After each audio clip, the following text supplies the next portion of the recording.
आज के मुख्य समाचार। सीएम शिंदे ने अपने करीबी बिल्डर को 2 करोड़ में ट्रस्ट जमीन दी, जिसकी कीमत 83 करोड़ की है।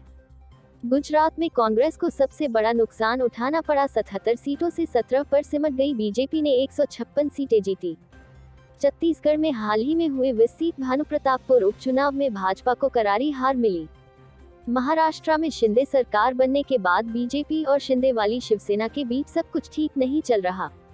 मुंबई, महाराष्ट्र के मुख्यमंत्री एकनाथ शिंदे पर जमीन घोटाले का आरोप लगा है। विपक्ष ने आरोप लगाया है कि जब वे शहरी विकास मंत्री थे, तब उन्होंने नागपुर इम्प्रूवमेंट ट्रस्ट की 83 करोड़ की जमीन को सिर्फ 2 करोड़ रुपए में अपने करीबी बिल्डरों को दे दी। विपक्ष ने इस आधार पर सीएम शिंदे से इस्तीफे की मांग की।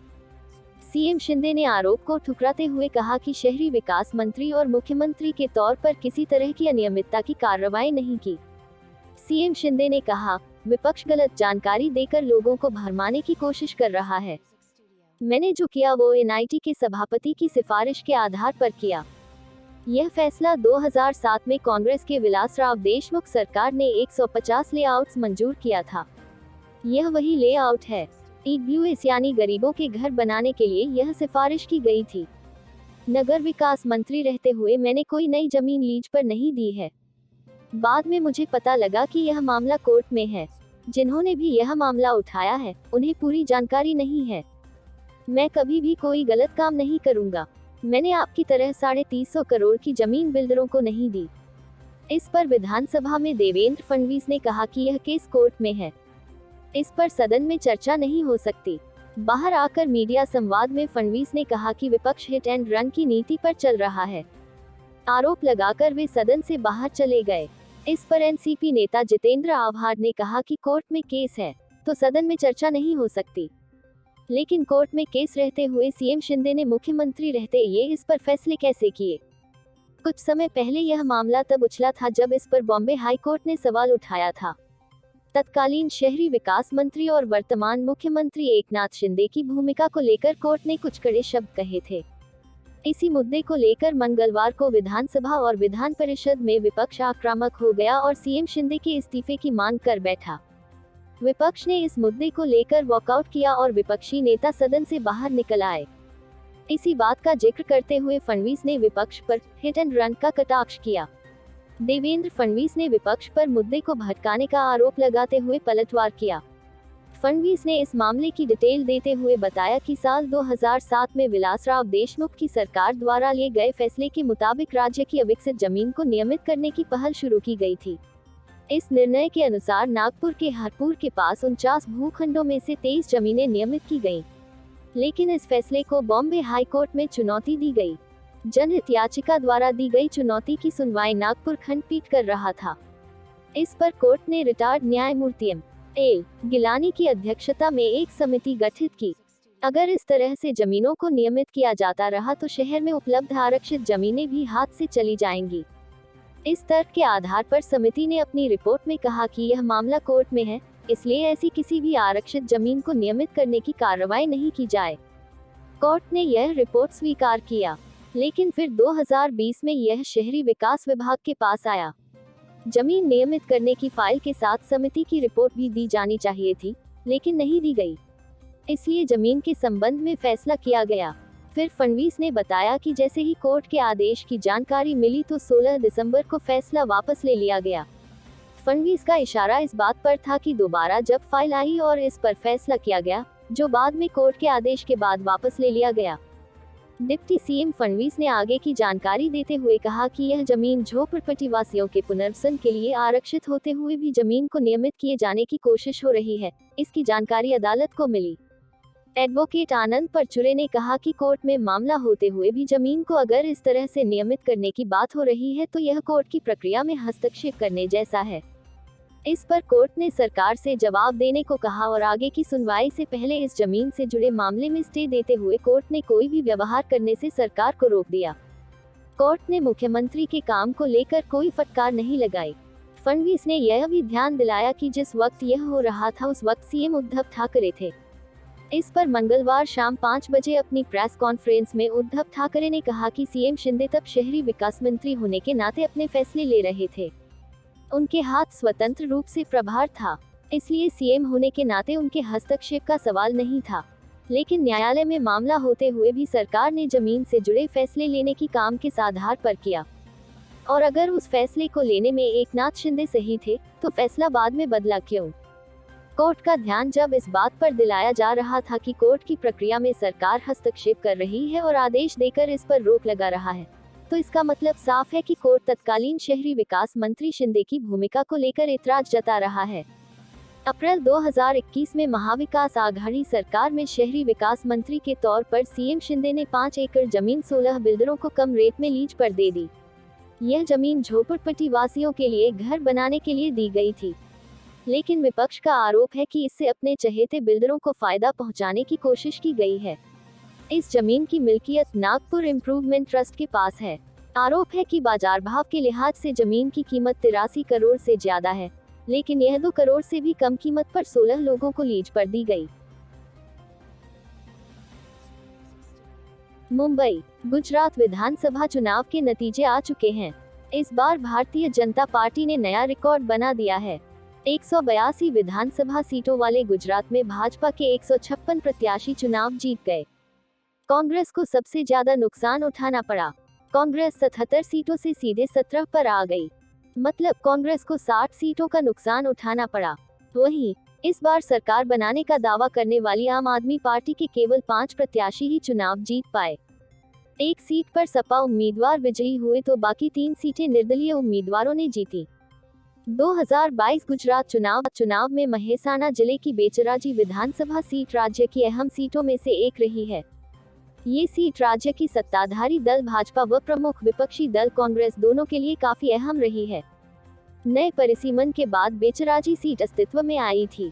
2012 में यहाँ पहली बार चुनाव हुए। इस चुनाव से पहले हुए 2 चुनाव में से भाजपा कांग्रेस दोनों को एक जीत हासिल हुई थी।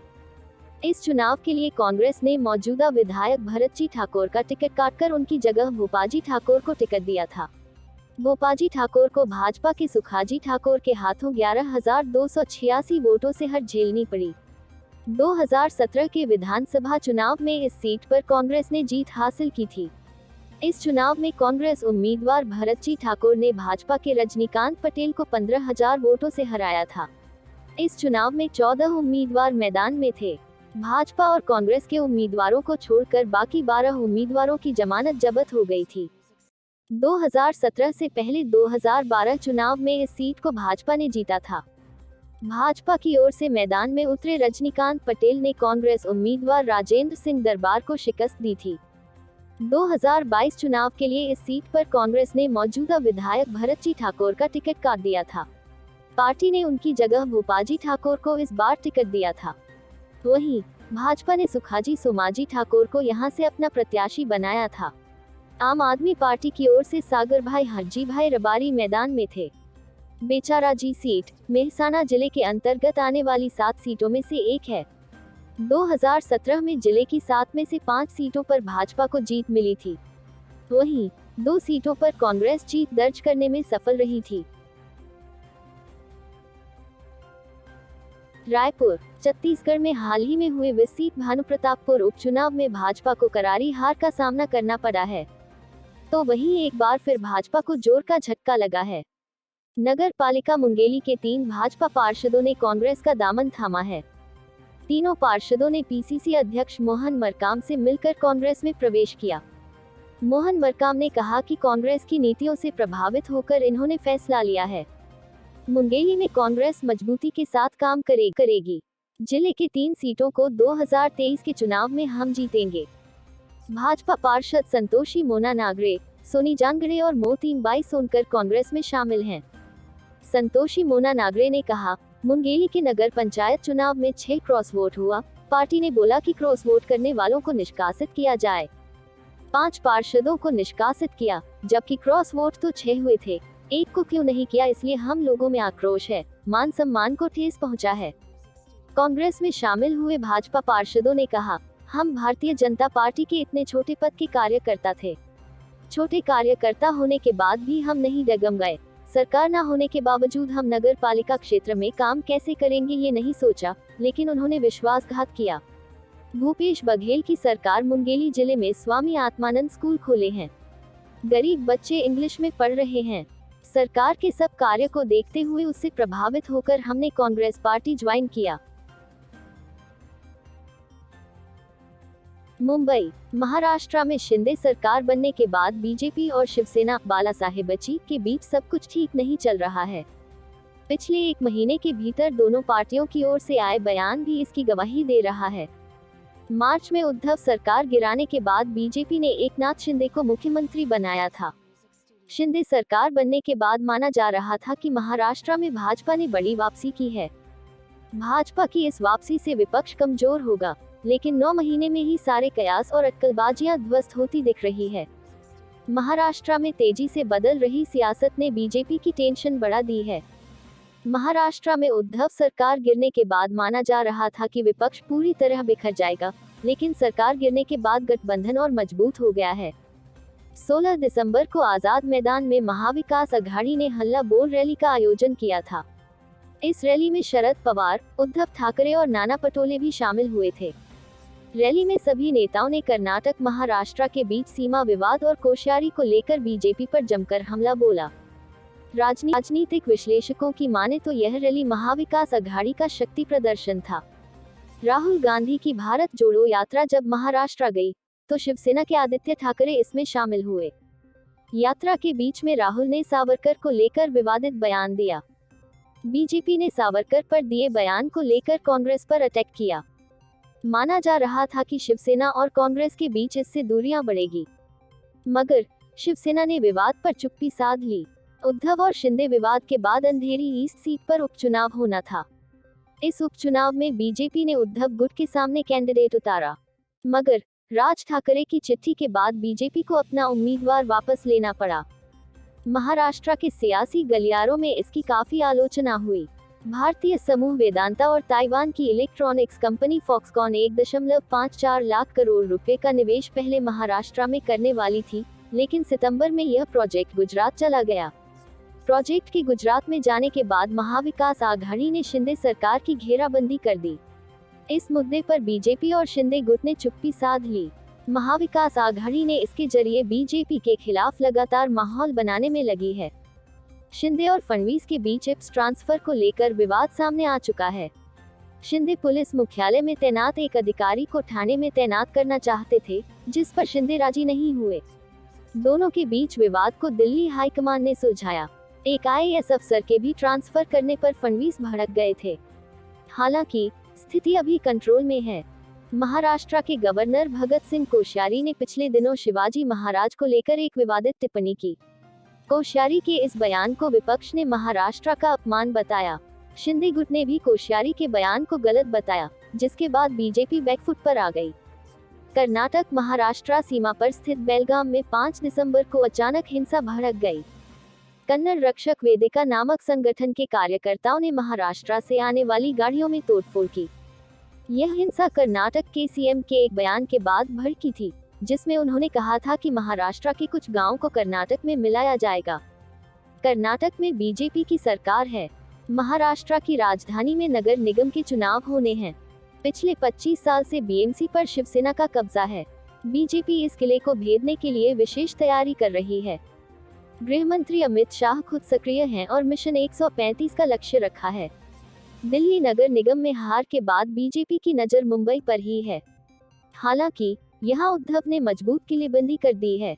शिंदे गुट भी खासे सक्रिय नहीं हैं।